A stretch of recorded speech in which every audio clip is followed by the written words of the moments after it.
Sir आपण कुठून आलात आणि आपलं नाव काय? माझं नाव तांदळे, मी नाशिकहून आलो. किती लोक आहेत आपले? मी एक 7 लोकांचा group आहे. कुठल्या ट्रॅव्हल एजन्सीकडे आले? सद्गुरू टूर्स अँड ट्रॅव्हल्स नांदगाव. कुणी अरेंज केले होते? आनंद दरगुळे.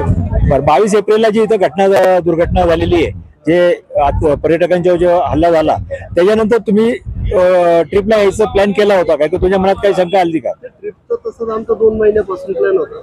घटना व्हायच्या आधीच आमचं बुकिंग झालं. घटना घडल्यानंतर आम्ही म्हटलं चला इथं जाऊन बघू.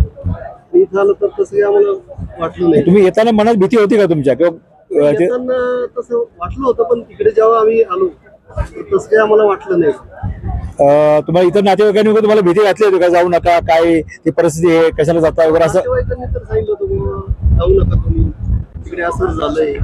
इकडे आल्यावर तसं काही आम्हाला जाणवलं नाही. इथल्या स्थानिक लोकांचं तुम्हाला सहकार्य भेटलं का? किंवा कसं वाटलं? साधारणतः वातावरण तुम्हाला कसं वाटतं? लोकांच्या पर्यटकांच्या चेहऱ्यावर भीती दिसते का तुम्हाला? ते आता तसं तर काही वाटत नाही. आता आम्ही 3 दिवस झाले इकडे फिरतोय, तसं काही भीती नाही वाटत.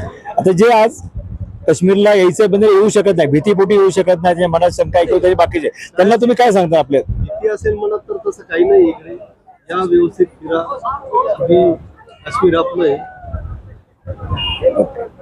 जय महाराष्ट्र, भारत माता की वंदे.